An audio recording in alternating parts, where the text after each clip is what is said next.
The FTC targets one of the biggest supplement brand portfolios with a first of its kind Amazon case only 2 months after updating its advertising guidance document for the supplement industry. I tried to warn you guys that things would get gnarly in 2023.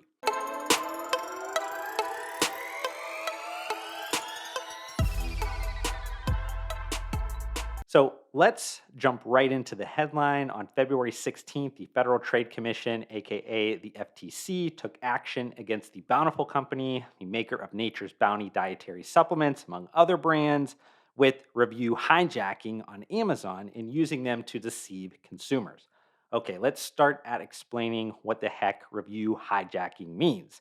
You might not be familiar with that term, and it could be because it's also known as review reuse within the Amazon seller world, and then internally at Amazon as variation abuse. But review hijacking happens when sellers find ways to grab positive customer reviews from other products and integrate them into their own listings.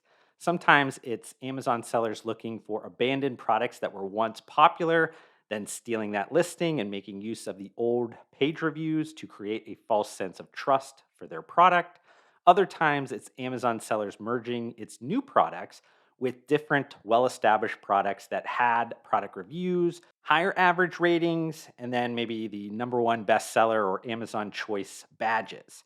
According to the FTC, the Bountiful Company did the latter by taking advantage of an Amazon feature that allows vendors or sellers to create or request the creation of variation relationships between some products that are similar but differ only in narrow specific ways, such as color or size, quantity, or flavor. If you are a frequent shopper on Amazon, you've noticed that products with a variation relationship share the same product detail page and appear as alternative choices. This helps shoppers compare and choose among similar products. That's great and all, but here's the potential problem that can also arise with this.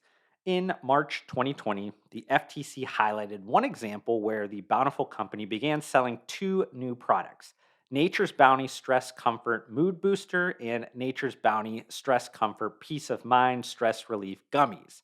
According to the FTC's complaint, the Bountiful Company asked Amazon to create a variation relationship for those stress comfort supplement products with different formulations, like the anxiety and stress relief ashwagandha KSM 66 tablets, Nature's Bounty Botanical Sleep tablets, and Nature's Bounty Valerian Root capsules. Why would the Bountiful Company ask to do that? It's well established that new products launching on Amazon face this kind of like a cold start problem because of the minimal traffic and zero reviews. The algorithm doesn't necessarily like it at first.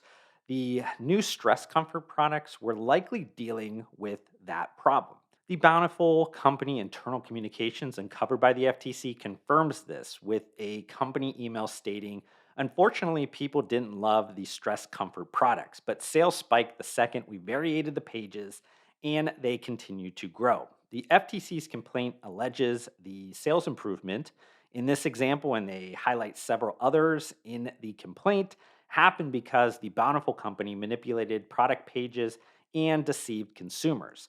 The regulatory agency goes on to say that boosting products by hijacking another product's ratings and reviews is a relatively new tactic, but is still plain old false advertising. As a result of the FTC's first case targeting review hijacking, the Bountiful Company will pay $600,000. Additionally, the Bountiful Company would be prohibited from making similar misrepresentations and bars the company from creating variation relationships or other deceptive review tactics to distort consumer perception of its products. What does the Bountiful Company, who was acquired by Nestle's Health Science Division in the fall of 2021 for $5.75 billion, think about the FTC's complaint? A company spokesperson stated, "We stand behind our products and business practices and are convinced that consumers were neither deceived nor harmed by the variation practices implemented to assist consumers in finding similar products." Now that you guys are caught up On this kind of first of its kind FTC case, I want to shift the final part of this content into explaining why a nuance of Amazon's involvement and relationship with the Bountiful Company could create huge implications to supplement brands selling on the e commerce platform. Most of the bad actors on the Amazon marketplace are third party sellers. This is mostly because automated programs and call center like workers take care of the platform organization and policing. This system contributes to Amazon's rapidly expanding catalog while maintaining low costs, but it also creates opportunities to exploit loopholes in the seller system. While Amazon wants to catch all the bad actors, wrecking its consumer centricity strategy through black hat tactics like creating fake reviews or review hijacking, the retailer is also usually not on the hook for these third party seller actions because of Section 230 of the Communications Decency Act of 1996. This is broadly understood as basically like safeguarding platforms against liability for harmful conduct posted on their platforms by third parties.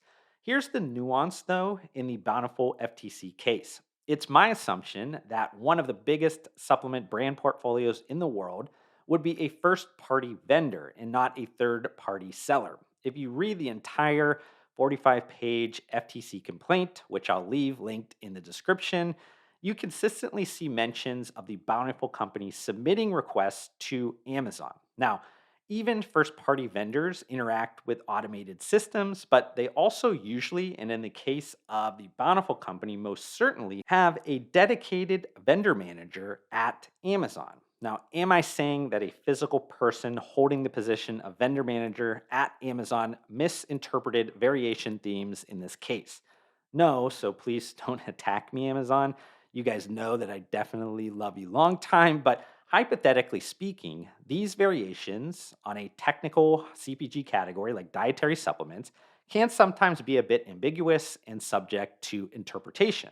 If you are on the Amazon retail team with no supplement industry experience and dealing with a $1 billion CPG brand portfolio vendor, you might trust their judgment for the request. Again, I don't know that to be true or even that I am inferring that I know anything. And to be honest, it doesn't really matter if it's an algorithmic mistake or a human one at the end of the day. Either likely causes internal adjustments at the largest supplement retailer in the world, Amazon. These internal adjustments will hit both first party vendors and third party sellers. While I don't have any insider information to what these internal adjustments could be, they will most certainly be focused on enforcement of variation relationship policies. Since these will be done by machine learning models, it likely causes headaches in the short term, even for the good actors trying to create appropriate listing variations.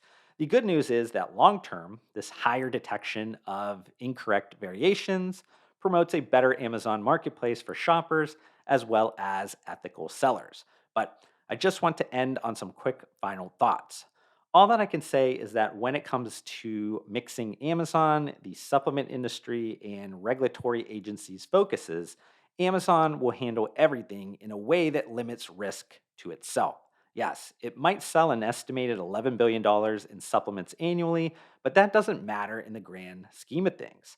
So, if the FTC has noted its plans to focus on review hijacking and the supplement category was made the example for its first case, it inevitably means that Amazon will be watching closely and making the necessary changes to safeguard itself. But I hope you enjoyed this YouTube video. If you did, consider hitting the like button to support me. Also, thank you to everyone that helped me reach my short-term goal of 2,000 subscribers recently. I guess it's time to reach higher and go for 3,000 now. But I'd love to see you join me on this journey, but we need to fix the fact that 70% of you that are watching this YouTube video right now are not subscribed to my channel, and that makes me extremely sad. But I do want to thank you for tuning in, and I'll see you on the next one.